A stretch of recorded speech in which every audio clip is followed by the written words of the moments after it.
Здравствуйте, друзья! Период Великой Отечественной войны 1941 по 1945 годов до сих пор скрывает множество тайн.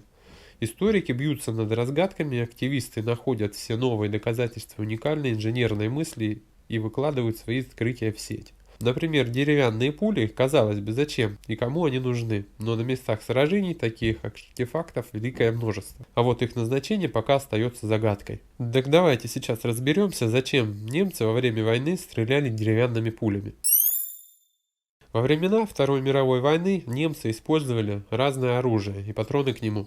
Среди последних были и достаточно необычные на первый взгляд деревянные пули. Правда, применяли их только в отдельных условиях. Казалось бы, деревянные пули – это что-то из области фантастики. На самом деле, именно такие патроны были на вооружении немецкой армии около 8 десятков лет назад. Их было несколько вариантов.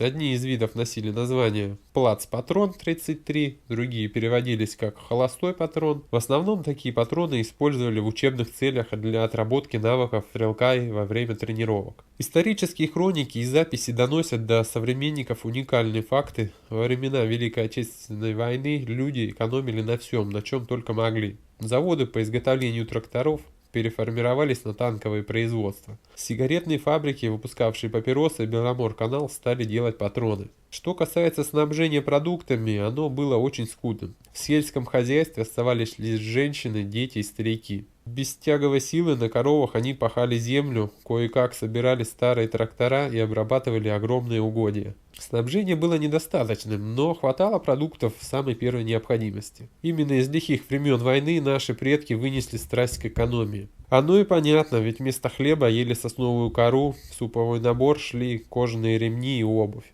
Если смотреть на жизнь блокадников Ленинграда, становится страшно. Однако картина в других областях и городах была ничуть не лучше. По Волжье умирали тысячи человек, детей вывозили эшелонами в более богатые республики: Казахстан, Узбекистан, Таджикистан. Очевидцы рассказывают, что ребятишек снимали с поезда и укладывали на перроне, их нельзя было даже перемещать, настолько были слабыми дети. На фронте дела обстояли тоже не так браво, как это может показаться. Солдатам доставались пайки, иногда совершенно с несъедобными продуктами. Жирная тушенка, черствый или просроченный хлеб, жуткие по своему виду макароны – это было обыденным делом.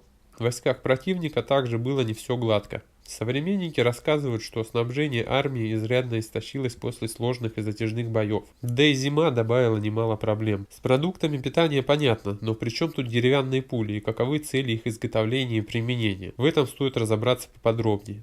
Версию о нехватке металла сразу в сторону. Немецкое командование готовилось к войне давным-давно и плотно, поэтому снабжение боеприпасами было отличным. Назвать находку мифом или ошибкой тоже не представляется возможным. Деревянные пули находили на полях сражений в нескольких местах. Это никак не могло быть случайным совпадением. Патроны имели место быть. Это первая версия, которая приходит в голову. Действительно, деревянные пули могли служить неплохой альтернативой в подготовительных боях.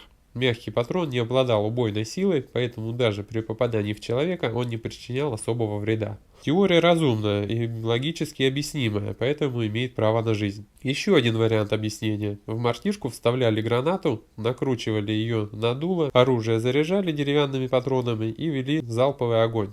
Ручные гранатометы в Великой Отечественной применялись особо активно, поэтому версия также разумна и объяснима. Деревянные пули заряжали в патроны с тонкими стенками, чтобы в момент выстрела они разрушались. Шумовой эффект ничуть не хуже, чем от обычных холостых патронов. Опасность поражения нулевая, отличный вариант для торжественных мероприятий и шествий. Легкие гранаты шли в комплекте с обжатым звездочкой патроном. Тяжелая с пулей из дерева, пустой внутри. Форма последней могла быть разной, но она и пуля Плацпатрон 33 имели отличия. Под конец войны деревянные пули применялись в других целях. Их делали так, как был дефицит свинца, поэтому и нашли именно такой выход. А что вы думаете по этому поводу? Напишите ваше мнение в комментарии, я считаю, что мнение каждого полезно и важно. Также сразу можете поделиться ссылкой на это видео со своими друзьями через мессенджеры, им наверняка будет тоже это интересно. Надеюсь, я вам понятно все объяснил. Если это так, поставьте лайк этому видео, подпишитесь сразу на канал и нажмите на колокольчик, чтобы получать уведомления о новых интересных видео. Сейчас же не теряйте времени, переходите дальше на канал, смотрите другие познавательные видео, они тоже наверняка будут вам интересны. Я пошел сейчас искать новые темы для видео, которые вам будут интересны. Также можете не стесняться и писать в комментарии темы для видео, которые вам будут интересны.